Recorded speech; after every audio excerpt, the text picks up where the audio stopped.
Good morning, everybody. I'm Blake Wilson with the Mississippi Economic Council. It's good to have so many people here, and I know some more are going to wander in, and they can just fill in the front. We're casual enough here. We thank you all for coming out for this great event honoring Governor Barber at lunchtime, but this morning really kind of relaunching the Blueprint Mississippi project, the Phase 2, as we move into the research phase. And we've just finished a 20-community roadshow, which you're going to hear about this morning.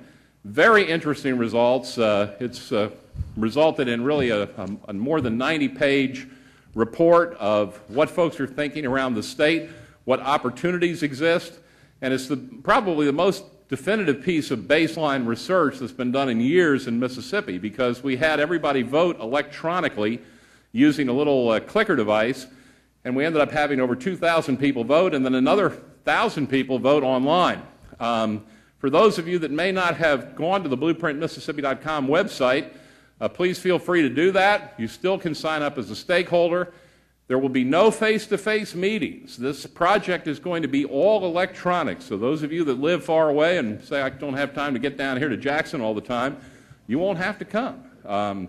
You'll be able to participate many times during the process in conference calls, but also beyond that, in just interaction. We'll pump out some information to you and ask you to give us feedback. So it's really set up to shrink the miles that separate Mississippi and give everybody a good chance to participate. I will just show you a couple of slides here, and then I'm going to introduce Scott Waller. These are our major sponsors for the project. It's a $1.25 million project. It is entirely funded by the private sector, and we're very excited about the progress. It's a great teaming together of university research, and you'll be hearing from our university research leaders today, as well as a private consulting. So between the two of those, we'll be able to take an inside-out look at Mississippi and an outside-in look at Mississippi, and that's very, very important. So we're very pleased that the private sector rose to the occasion, particularly in a very down economy, to fund this, but the real reason here is that it gives us an opportunity to put Mississippi in the place of greatest opportunity. Scott, I went too fast. I'm sorry about that. I'm getting into your presentation. This timeline, as Dr. Bounds will tell you, is that we will have a report finished in time for the election so that we can kind of put down what are some of the issues that we've got to focus on. And then between the election and the beginning of the legislative session, we'll put some meat on the bones relative to the path forward. I'd like to just honor our chair, Jack Reed Jr., who's here in the audience somewhere. Jack, where are you? Well, he was here a minute ago. He must have gone next door to check on things. And our incoming chair, Tommy Delaney. Tommy, stand up and wave to everybody. Well, there you go. Let's give him a round of applause. Tommy Delaney from Structural Steel. And his soon-to-be wife, Rebecca, 1 month from now. He and Rebecca Combs are being married. So Rebecca, yeah, I know, that's good. Good deal. Congratulations. Okay, so with that, let's get started with the program. We thank you all for coming in, and I hope the weather wasn't too bad for those of you who came down from up north. And I'll turn the podium now over to Scott Waller of our team, who will take you through the roadshow results. Thank you, Blake. Good morning, everyone. What Blake mentioned the roadshow and what it was all about is we did 20 cities around the state where we went in, had people come in, community and business leaders from that area, and we would poll them on questions. We had 2,635 people actually attend the meetings. Over 2,100 took part in the electronic voting, and as Blake mentioned, more than really it's almost up to 1,000 stakeholders at this point that are part of this. So it really is kind of a lot of involvement that's been in this. The other thing is the fact that the online surveys have allowed another 1,000 or so people to give their opinion if they weren't able to attend the meeting and still take part in the questioning. We haven't. What I would talk to you about today will really be what was taking place on the roadshow. We will be taking the online surveys and including that information in there, but we haven't had a chance to wrap that up for our last couple of cities that we did. We finished up the tour just 2 weeks ago. We have not noticed anything in particular that stands out in those online surveys. It's a lot different from what we're seeing in the other surveys at this point. As I said, the process was the electronic voting. We asked questions that were both vital on issues for Mississippi and for their specific regions. And the great thing about the voting, I know many of you in the room probably, I see many of you who actually attended the meetings, you got automatic feedback right then. You got to see what the people in the room were thinking about those issues. Let's get into a little bit of the key findings. This question that you see on the screen is probably the question that garnered the most attention throughout the whole tour. No matter where we went, when people would follow up with news stories, they were writing about this one question. The question is, do you believe Mississippi children will be able to find a job, a good-paying job in Mississippi, or will they have to leave the state? And the results bear out some things that we need to really pay close attention to. As you can see, right now, 51% of the business and community leaders believe that our children will be able to find good jobs in Mississippi. 51%. That means 49% don't think so. So that stands out really abruptly, that if people throughout the state are thinking half of our talent is going to have to leave, that's a problem and an issue that we have to address and have to address immediately. So one of the things I wanted to bring up is we asked this same question during a survey back in November. That was a scientific survey that did both business leaders and voters, anybody in Mississippi. The numbers are startlingly close. I mean, they're exactly the same when it comes to the business leaders in terms of what they think on this question. But 62% of the voters that were asked this question believe our children will have to leave to find a good-paying job. So that's what makes this so important and gives us really a jumping-off point for getting started on this. The next question that we ask is, okay, we see where we stand now, where are we going? And we ask the question, do you believe Mississippi can improve its position to be competitive like other southern states, Georgia, North Carolina, for example? And we ask the question, and there's great optimism out there. 79% of the business and community leaders that took part in the tour says, yes, we can become that type of state over the next 20 years. And we wanted to go back and see, well, how did that compare to the business leaders when we asked the question in November? 79%. So those two numbers are tracking exactly the same as we move along in this, which really tells us that we've got a lot of good data thinking that our business and community leaders across Mississippi think that things can really start to improve. Our next question that we asked was, okay, how competitive is Mississippi when it comes to creating jobs? And you'll see over 50% say we are either very competitive or moderately competitive, with the vast majority thinking we are moderately competitive when it comes to creating jobs in comparison with other states. But it's interesting when you start looking at some regional differences, and over the chart on the side you'll see there were certain cities that when this same question was asked, how do you think your region competes, that they think their region competes very competitively with surrounding states. Again, South Haven, Starkville, Tupelo, and Columbus all had really high numbers in the very competitive category.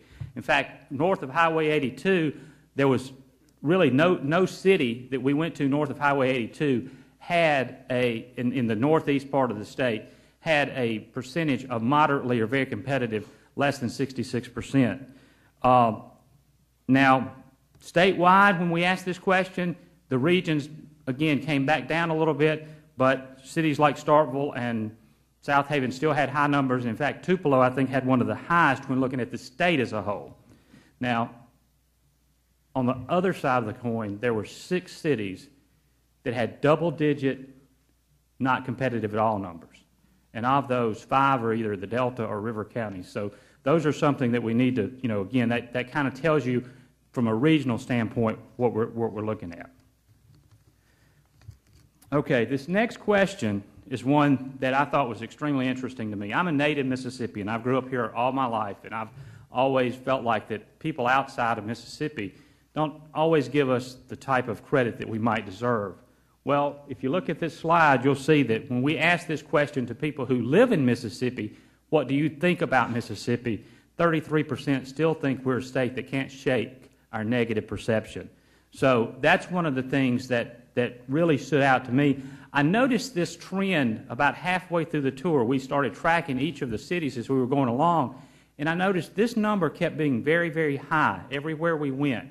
And that was something that really caught my attention. And when the numbers came in, you can see, a third of the people think that's still where we are in Mississippi. Now, fortunately, there's a third that think we're a newly emerging growth state.